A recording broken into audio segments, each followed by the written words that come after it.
Bonjour à tous. Nous nous retrouvons ce matin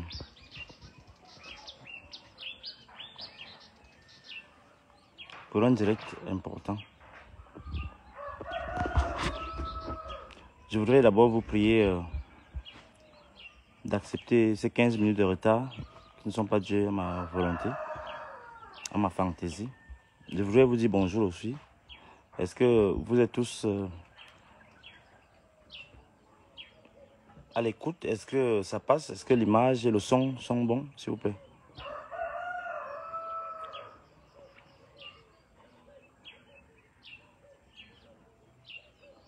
Voilà, nous allons entendre le Coran là à l'instant.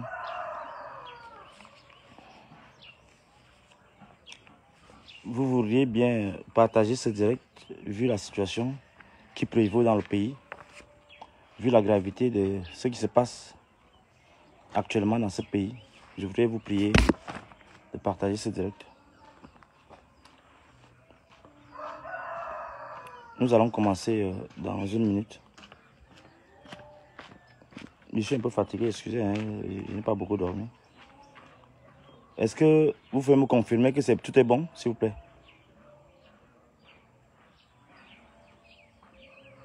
Voilà, merci, très bien. Mesdames et messieurs, je dois malheureusement prendre la parole en tant qu'autorité morale pour faire un ensemble de mise au point. Et je voudrais que les gens de la présidence m'écoutent très bien. Je voudrais qu'Atanganj m'écoute très bien. Je voudrais que les vrais opposants, en fait, ceux qui représentent vraiment l'alternative, me comprennent très bien. Je réitère que vous devez partager ce direct. C'est la moindre des choses que vous puissiez faire. Donc, dans tous les cas, mesdames et messieurs, le Coran est atteint. Nous sommes déjà à 200. Voilà. Je voudrais vous dire encore bonjour et merci d'être si nombreux à m'écouter.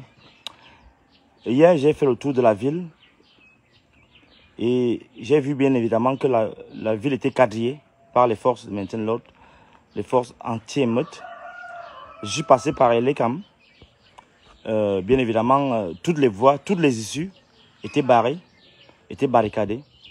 Je voudrais m'interroger. D'abord, le direct de ce matin, c'est m'interroger sur ce qui se trame dans ce pays. Je voudrais m'interroger sur ce qui est en cours dans les circuits du pouvoir. La militarisation de la ville, la militarisation de l'État, la militarisation des institutions augure des jours tristes pour ce pouvoir. Vous savez, je me suis interrogé en passant devant les camions, de quoi ont-ils peur autant?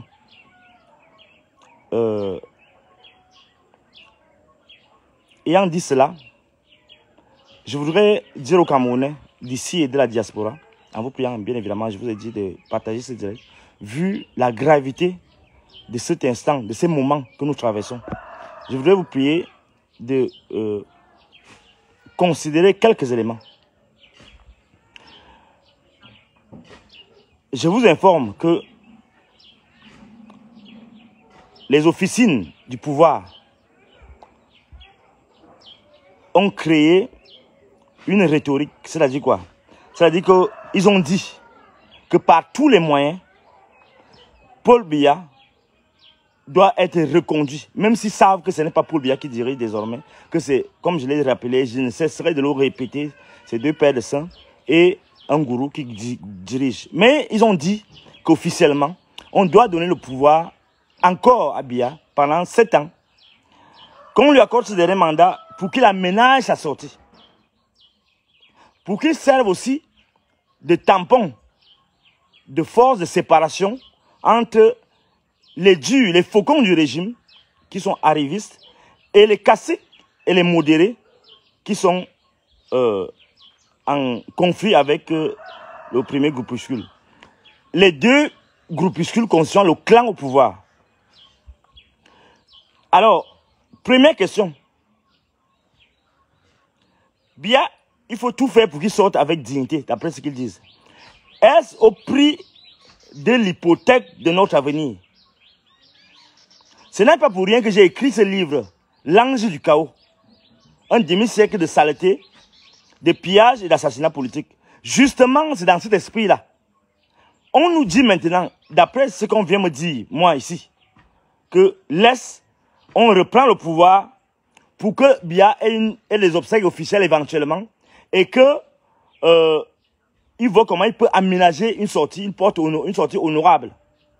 Donc, je dois accepter que depuis 9 ans, je prends mon cas, depuis 9 ans, qu'on me bloque partout, à l'université, qu'on me retire tout, qu'on me retire le plaisir, le sacrifice, le sacerdoce d'enseigner les Camerounais. Parce qu'il faut qu'on laisse le président reprendre un nouveau mandat. C'est ça la mission que certains missionnaires que j'ai reçus m'ont répercuté. Alors, on doit mettre notre avenir entre parenthèses. En fait, ça veut dire quoi? Ça veut dire que on doit laisser que les injustices se fructifient. On doit laisser que Atanganji menace toujours les gens. On doit laisser que les gens soient dans les cangates, les machins, pendant 7 ans encore.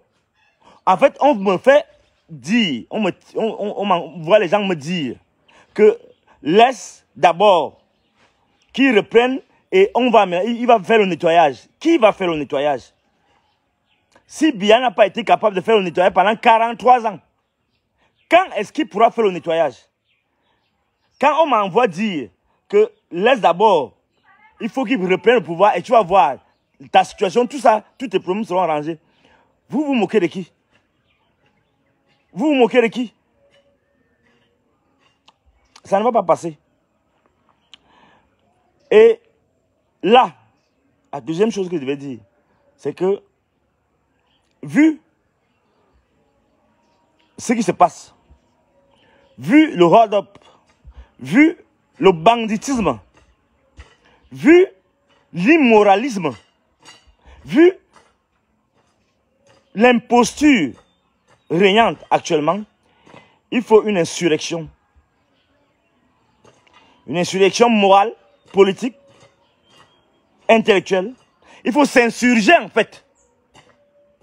Cette insurrection spirituelle, morale et politique est plus que jamais indispensable. Vous savez, le tout n'est pas de faire des marches, le tout n'est pas d'aller dans les ambassades, le tout n'est pas... Non. Il est question d'abord de se retrouver avec soi-même.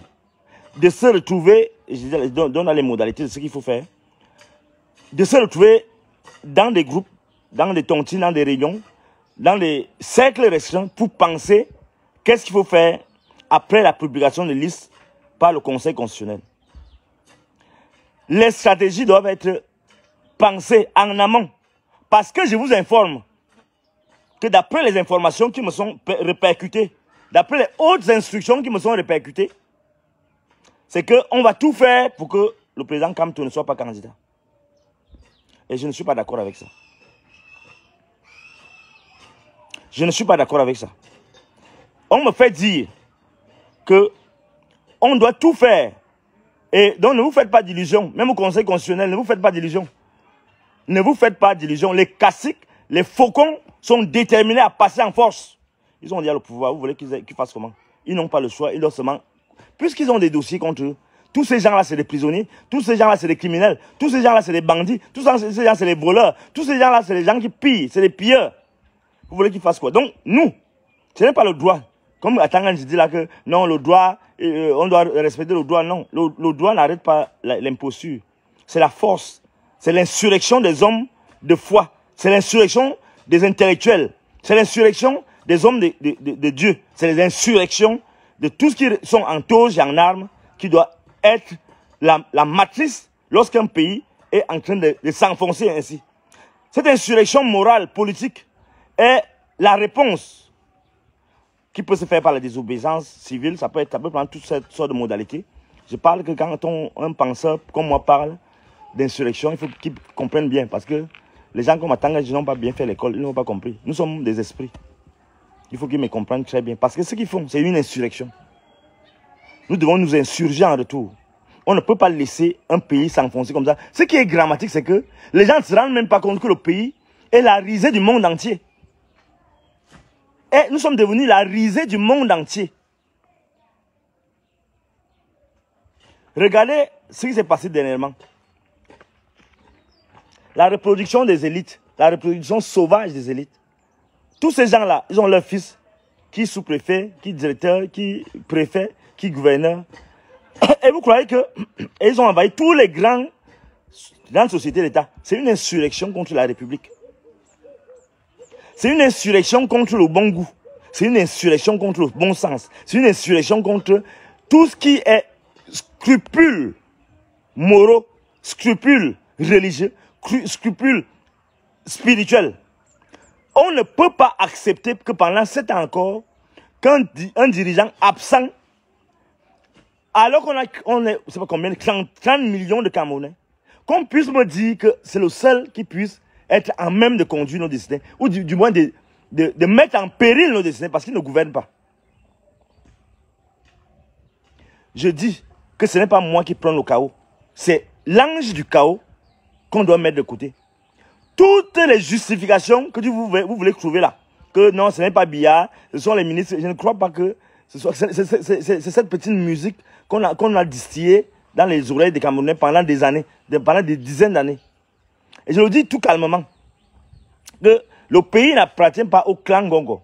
Le pays n'appartient pas à la clique de Mbabouké. Le pays n'appartient pas à la clique des Super Boulot. On ne peut pas se permettre 7 ans encore d'inertie, de bêtises, d'assassinats politiques, de pillages.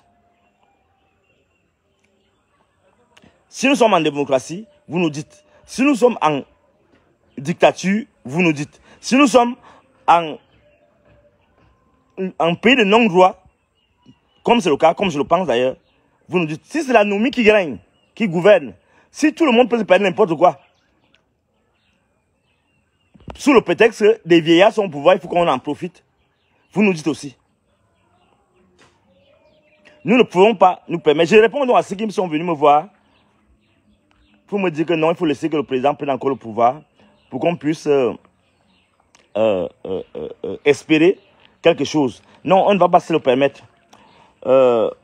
Vous comprenez pourquoi je dis qu'on ne peut pas se le permettre? Parce que quand les gens qui sont supposés être au gouvernement passent le temps à diviser, à manipuler l'opinion, à manipuler les partis politiques. On entend partout, Ngongo, Avonayolo, Tangadji, ils ont appelé tel, Denis Kouemo, ils ont appelé tel, le gars qui est le père du MRC, du PCN là, il s'appelle qui? Celui qui avait le parti d'abord avant, qui a créé le parti. Ils appellent Yebga, ils appellent Bapolipot, ils appellent tout le monde, ils divisent. Nous sommes en démocratie. Vous voulez, et c'est Tangadji qui est le premier à dire que non, les choses doivent se passer dans les normes. Il raconte quoi encore là? Il dit que on va agir sans état d'âme. Un gouvernement qui agit sans état d'âme. Un gouvernement, un régime qui dit agir contre son peuple sans état d'âme. Vous imaginez ça? Et les gens sont là tranquilles. Ils disent que non, comme tu ne dois pas être président, non, les Bamileke ont fait ici. Mais les gens sont en train de piller tranquillement, en train de diviser les gens tranquillement, en train d'envahir les institutions, les sociétés d'État, avec leur bang-bang, avec leur marmot impoli. J'évite même de les qualifier encore.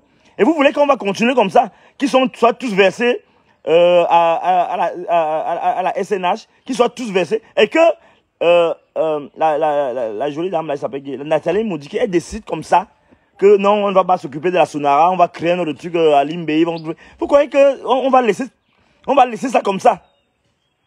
Vraiment, il est temps que vous compreniez que non. L'imposture ne va pas prospérer. Et à ce niveau, je pense que il est question qu'on leur rappelle comment les autres sont finis. Et ça ne sert à rien, la répétition est la mère de la science, la mère de la pédagogie. On leur rappelle comment les Ali Bongo, les Mobutu sont finis, les Ben Ali, tous ces gens-là sont finis.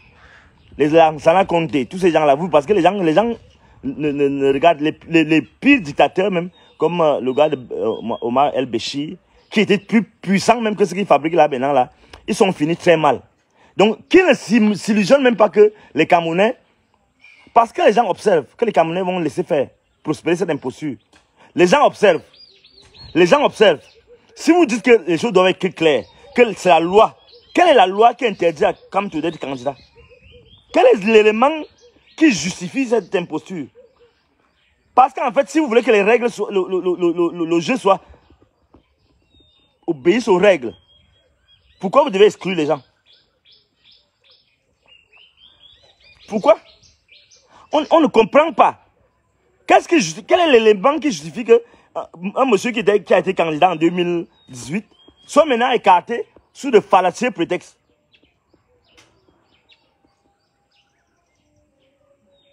Sous les fallacieux prétextes. Non, il est question qu'on revoie ça. Et là, je dois dire quelque chose. C'est juste une parenthèse. Je dois revenir sur l'incident de dimanche dernier, avant qu'on continue. Dimanche dernier, nous avons vu en scène une autre manifestation de ce que je peux appeler des consciences dégénérées. Nous avons eu à assister à un spectacle terrible de deux consciences dévergondées, dégénérées, de deux théoriciens ou praticiens de l'extermination. Parce que nous sommes gouvernés par des consciences dégénérées qui mettent au devant de la scène des universitaires et des politiques, des pseudo-politiques complètement déphasés, complètement enfoncés dans l'immoralisme. Vous avez vu, vous avez assisté tous à ce qui s'est passé à Info TV, une chaîne que je m'abstiens de qualifier, où Onanguini et Elimi Lobé ont ouvertement prêché la haine tribale. Et je sais, le CNC, toute la banque, la machine de propagande et des institutions vendues du renouveau n'ont pas regardé ça. Le CNC n'a pas regardé ça. Non, ils n'ont rien vu. C'est pourquoi je me suis levé pour protester contre cette bêtise, ce goût de la mort. On ne peut pas laisser que des impostures comme ça. Et c'était un acte politique majeur.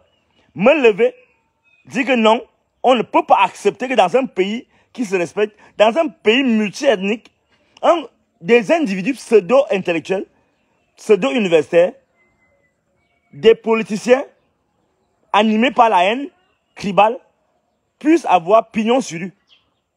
Il fallait que je me lève pour dire que non, l'imposture doit s'arrêter. Et vous savez, c'est l'occasion de leur rappeler, ces gens qui préparent le génocide dans ce pays, c'est de leur rappeler ceci. On a vu le génocide des Khmers rouges. On a vu le génocide rwandais. On a vu le génocide, la Shoah. Et à la tête de ces génocides, on a vu ces politiciens aux consciences avachis, dégénérés, ces universitaires, idéologues de l'extermination, théoriciens de l'extermination, praticiens de la mort des concitoyens. On a vu aussi bien au Cambodge, aussi bien au Rwanda, aussi bien en Allemagne nazie, ces gens prennent le dessus sur les consciences les plus tempérées. Nous n'allons pas accepter que l'université camerounaise, nous n'allons pas accepter que la scène politique camerounaise soit occupée par des imposteurs, par des haineux, par des idéologues de l'extermination de la trempe de Elimbi Lobé et Onanguini. Nous allons les affronter. Nous n'allons pas accepter que des gens qui n'ont aucune notion de la République, comme à Tanganji, comme Galax et toi, se permettent de s'aimer la mort, le crime. Nous n'allons pas l'accepter. Nous allons user les moyens d'une insurrection morale et intellectuelle pour les affronter. ceux qui appellent l'armée, ils font ce qu'ils veulent faire. Nous allons faire notre part dans le strict respect de l'idée que nous faisons de la République. Nous n'allons pas baisser la garde. Et c'est ici le moyen de vous dire, de prêcher l'union. Sans union, on ne peut pas s'en sortir. C'est pourquoi je vais donner ici et maintenant ma vision. Essimi, rentre là-bas. Je vais donner ma vision sur comment je vois l'avenir. Mesdames et messieurs, le Conseil constitutionnel va invalider à son tour la candidature de Maurice Kamto. Parce que le mot d'ordre, c'est de faire passer les pseudo-opposants pour affronter Ngongo, la candidature de Ngongo, la candidature de Nathalie Modiki, la candidature de Atanganji, la candidature de Mvondayolo, la candidature de Babouke. On va donc fabriquer, comme d'habitude, leurs opposants, leurs faux opposants, parce que avant même la publication de la liste, ce qui s'est passé avec la candidature de Cabral Libis, c'était quoi? C'était, on lui forçait la main. Tout ce que vous avez vu là, tout le cinéma là, c'était pour qu'on lui force la main à ceux qui se condamnent seulement de petits honneurs. Parce que comme ils savent qu'ils sont friands d'honneur, friands d'argent, friands de m'as-tu vu, on leur faisait une pression pour qu'ils se rangent. Et que le moment venu, on leur dit qu'on te rappelle que c'est nous qui avons fait en sorte que tu sois candidat. Donc, contente de tes petits honneurs là. Bon, pour Matomba, on sait déjà que bon, lui, il est financé par Tanganji. Ils ont dit là qu'ils vont me porter plainte. Ils sont même incapables. Parce qu'ils savent que s'ils me portent plainte, je vais sortir tout ce que j'ai dans le ventre. Donc, le Conseil constitutionnel va encore invalider la candidature de Maurice Kamto. À moins que vous fassiez pression à l'étranger, au niveau de la diaspora, et ici. Et que vous prêchiez, parce qu'au-delà des manifestations, il faut vraiment qu'on se retrouve, que les gens se retrouvent par petits groupes, qu'on pense la stratégie, en prévision de cela. Donc, ce qui va se passer, c'est quoi? C'est que, si véritablement, vous faites front, si véritablement, on fait front et bloc, et que, je vous ai dit là, ce n'est pas le droit, ce n'est pas la loi, c'est la force qui arrête la force. Si on peut se réunir, je vous prie vraiment de partager le direct, c'est important ce que nous sommes en train de dire là. Par petits groupes, moi je continue ma sensibilisation, ma conscientisation intellectuelle. Aussi bien des cercles du pouvoir, parce que dans le pouvoir, on retrouve aussi les gens qui sont un peu normaux, aussi bien dans la population. Il est important que vous compreniez que si réellement on ne fait pas bloc qui ne rencontre pas la résistance du peuple camerounais, ils ne vont jamais lâcher. Si on ne fait pas bloc, si on n'arrête pas ces gens, ils ne vont pas s'arrêter. On a vu ça partout. Vous voyez, les gars sont dans la jouissance, dans la réjouissance. Vous croyez qu'ils vont arrêter d'eux-mêmes? Non. D'autant plus qu'ils savent qu'ils sont tous des prisonniers. D'autant plus qu'ils savent qu'ils ont les dossiers des crimes d'État. Ils ont les morts, des cadavres qui attendent. Ils doivent justifier ces cadavres. Ils doivent justifier la mort des Camerounais. Ils doivent justifier tous les scandales, tous les immeubles qu'ils ont partout. Ils vont justifier d'où leur vient cet argent. Il est important donc, mesdames et messieurs, que vous compreniez que si vous n'arrêtez pas ces gens, si nous n'arrêtons pas ces gens, ils ne vont pas s'arrêter. Ils vont continuer à tuer, à arrêter leurs adversaires pour dire que c'est eux qui sont les criminels, les tueurs. Et le pays va rester ici encore 7 ans, 10 ans, 20 ans, sous leur coupe réglée. Nous devons réfléchir. Actuellement, à partir d'aujourd'hui, tout le monde doit sortir les idées. Qu'est-ce qu'il faut faire? Le moment venu, et ça ne va pas durer. C'est bientôt. Il faut que cette insurrection intellectuelle aboutisse à une résistance forte. Recule là-bas. À une résistance forte du peuple camerounais. Les gens qui veulent rester chez eux là, oh non, non, c'est... Non, laissons, non, vraiment, c'est l'affaire de Bamileke. Restez comme... Non, non, vraiment, moi, je veux pas les problèmes. Moi, je ne veux pas me retrouver. Non, c'est bon. Mais ne vous plaignez pas. Et je dis aux gens qui sont dans la diaspora là-bas, c'est vous qui encouragez la bêtise. Vous voyez les gens qui sont ici tranquillement, ils se contentent de boire, de copuler la nuit, de forniquer, et vous allez leur envoyer l'argent. Les gens contribuent à leur propre asservissement, mais c'est vous qui leur envoyez l'argent. Les gens disent qu'ils ne font pas la politique, mais c'est vous qui leur envoyez l'argent pour vivre, pour manger, pour boire, pour dire que j'ai mes enfants à l'étranger. Pour dire qu'après, non, tu es aigri, tu es aigri. Moi, je suis aigri. Si je voulais être aigri, mais je partais, comme j'avais dit un jour, je partais voir un Vonayolo, on gère ça. Mais on ne peut pas s'en sortir dans un pays comme ça, avec ce genre d'idéologue de l'extermination. Je ne peux pas, je refuse de me constituer en l'universitaire de l'extermination. Et chaque universitaire doit se lever, parce que si l'élite est avachie sous les pieds de cette imposture qui nous gouverne, vous vous attendez à quoi? Que le petit villageois, lui, vienne prendre le devant de la scène? Si tous les militaires là sont là, ils voient ce qui me choque, c'est que vous ne pouvez pas vous imaginer comment c'est grave même. Vous qui êtes à l'étranger, là, vous ne savez pas comment c'est grave ici. Des colonels viennent me voir pour se plaindre.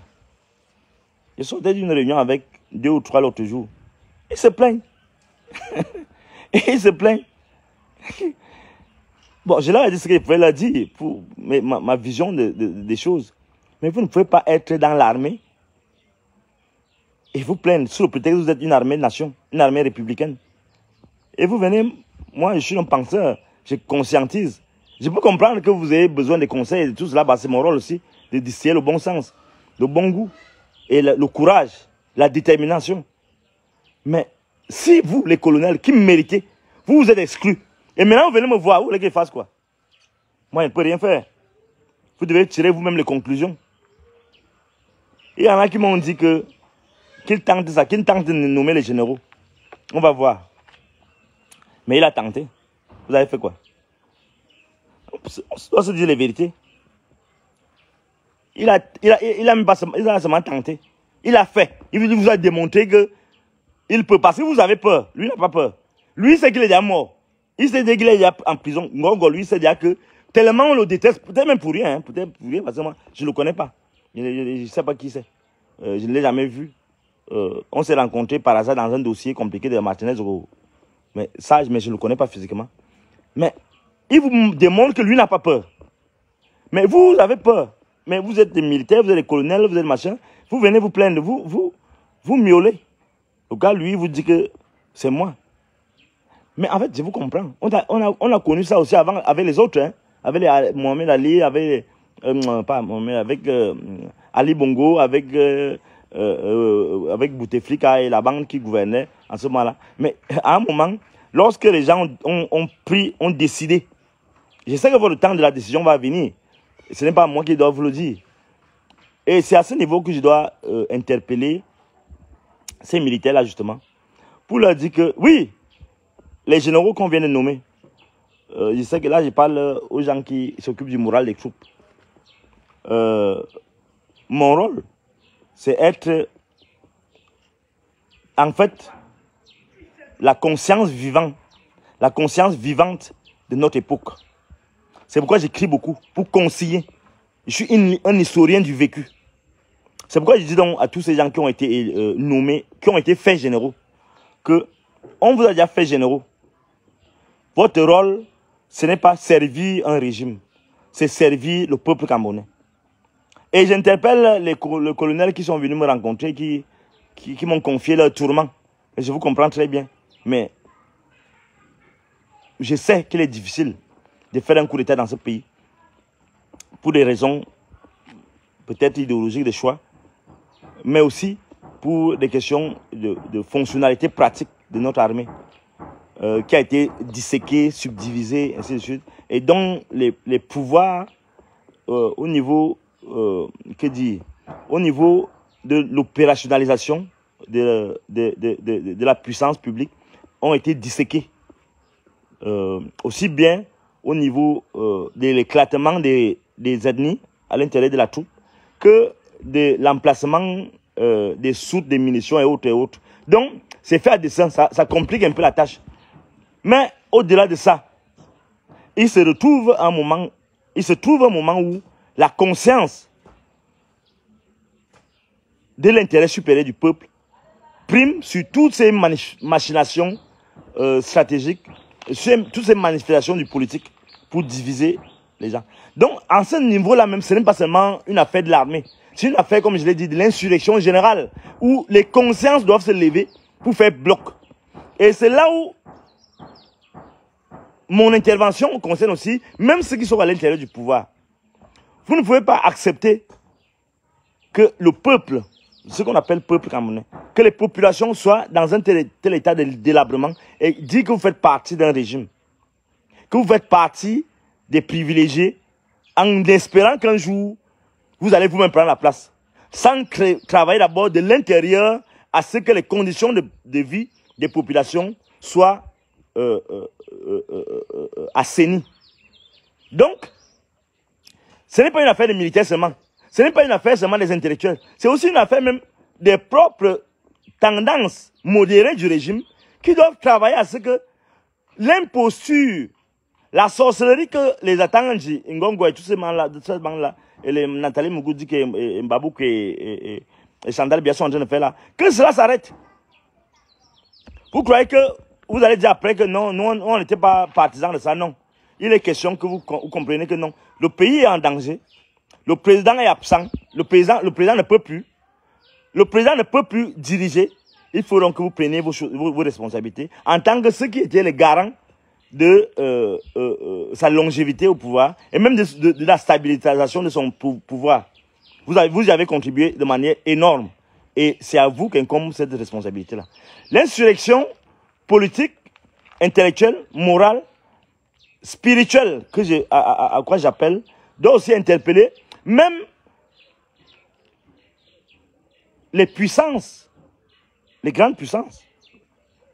Parce que vous ne pouvez pas prétendre, et là je vous parle avec l'expérience que nous venons de connaître au Mali. La France, c'est là où j'aborde ce dernier sujet.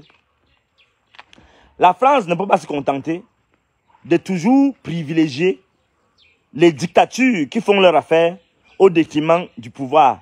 Et comme la France est têtue, elle n'a pas appris les leçons de l'histoire récente de notre continent, au Sahel notamment, où après des dizaines de décennies de torture, les pouvoirs, il y a eu un regain républicain où les populations se sont levées et ont dit non.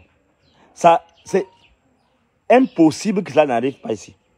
C'est impossible, pourquoi? Parce que on ne peut pas dominer un peuple éternellement. Donc que la France, qui amène les généraux là pour être ambassadeurs, pour nous priver de notre droit de dire non, pour nous museler encore et encore, pendant 50 ans encore, ça ne va pas marcher. Les gens ouvrent les yeux. Les gens comprennent les enjeux.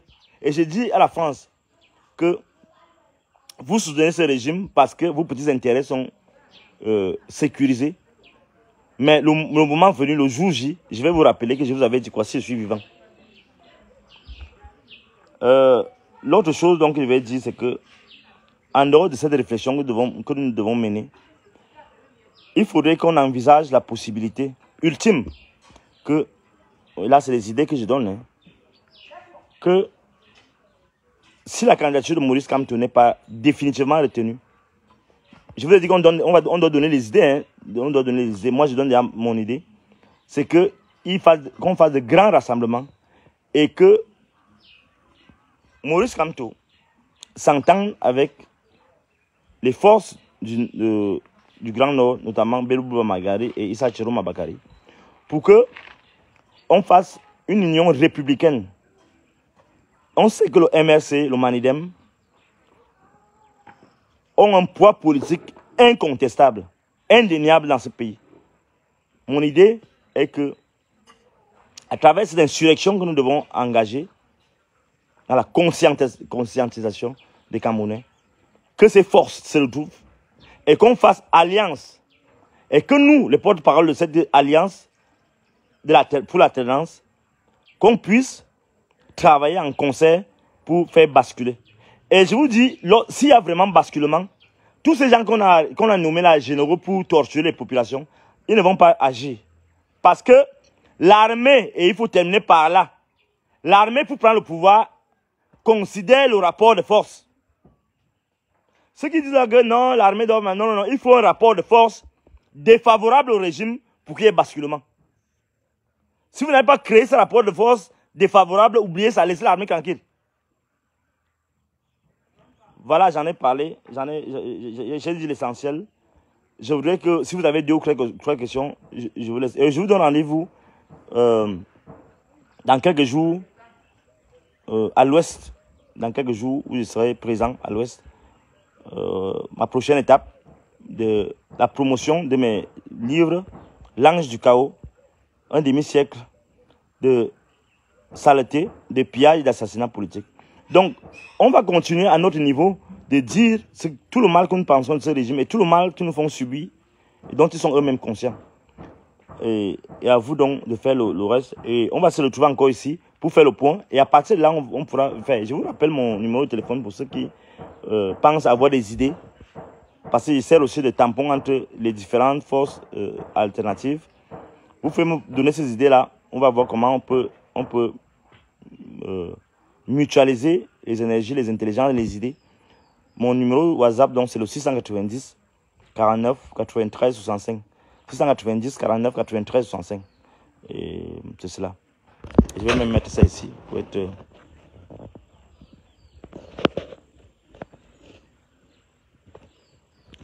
Attendez, je mets là-bas mon numéro.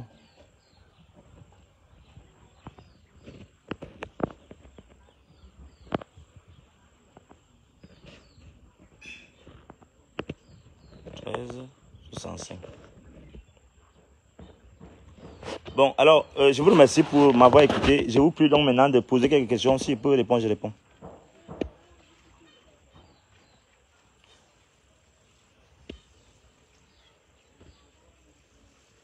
Tous les gens qui me parlent mal, là, je vais vous bloquer tout à l'heure. Quand j'ai fini mon direct, je vais vous bloquer parce que vous n'avez aucun niveau pour me parler. Et vous êtes là, peut-être des gens que le pouvoir envoie là pour venir me perturber. Je suis tellement serein. Je n'ai pas votre...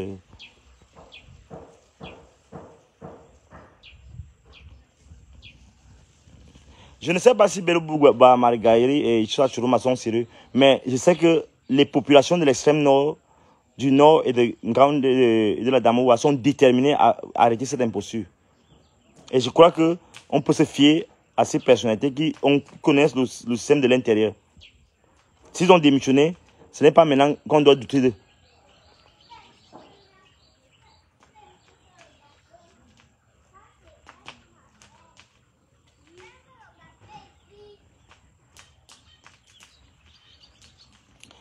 Maxime Soukoudjou, je vais vous bloquer. Si on peut bloquer les gens ici maintenant là. Bani Soukoudjou. Bani. Je vais vous bannir, voilà. Le salopard qui s'appelle Soukoudjou, machin là, je l'ai banni. Parce qu'on est là pour penser l'avenir, on n'est pas là pour rentrer dans les attaques personnelles sur l'expert en discernement, quoi. Il faut respecter les gens. Vous êtes banni donc. Quelle pourrait être la raison du refus de candidature de Maurice Kamto? Il n'y a pas de raison. Il n'y a pas de raison. Ils ont dit seulement que non. Ils m'ont fait dire. Ils m'ont envoyé me dire que non. Biya doit être reconduit, point. Et que le reste, on va voir après. Il n'y a pas de raison.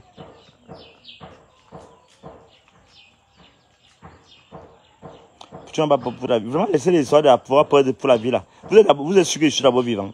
Moi, je suis un spectre, donc un fantôme.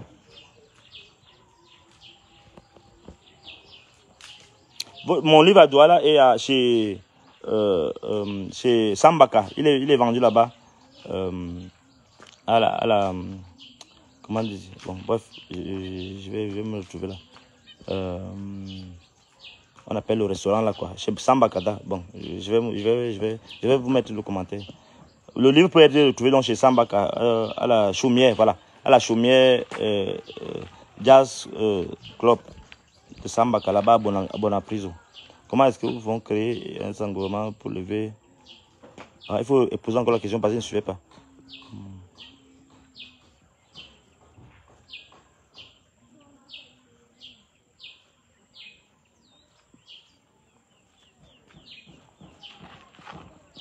Bon, je vous rappelle, hein, si vous ne faites pas union, si on n'a pas une union sacrée, ça ne va pas donner.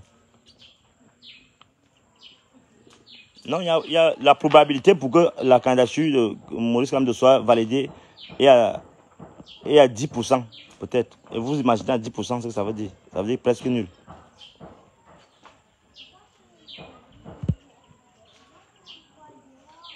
L'armée ne prend pas ses responsabilités parce que le rapport de force n'est pas encore favorable à la population. La population est encore terne. Et l'armée n'intervient pas s'il n'y a pas un rapport de force favorable à la population.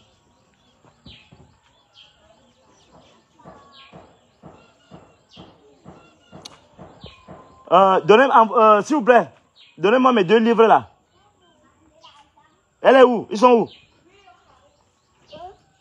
Donnez-moi mes 2 livres là. Ah, il faut poser la question. Il faut une candidature avec un objectif, ça passe. Oui. Pensez-vous qu'après 7 ans passés, Maurice Kamto pourra revenir sur la scène politique et devenir président? Voilà. Merci. Non, pour le moment, on n'est pas encore là. On est encore là, à l'élection 2025. Ça se joue maintenant. Si on se déclare encore incompétent cette fois-ci, qu'allons nous faire? Non, ils ne vont pas se déclarer incompétents. Ils vont dire que la candidature n'est pas valide. Il y a eu un problème. Donc, pas, ils vont trouver les raisons. Vous capez ça? Je ne sais pas s'il a démissionné ou pas, mais dans tous les cas, si Bello Bouba est candidat, pour le moment, on attend d'abord voir comment ça va se passer au niveau du Conseil constitutionnel.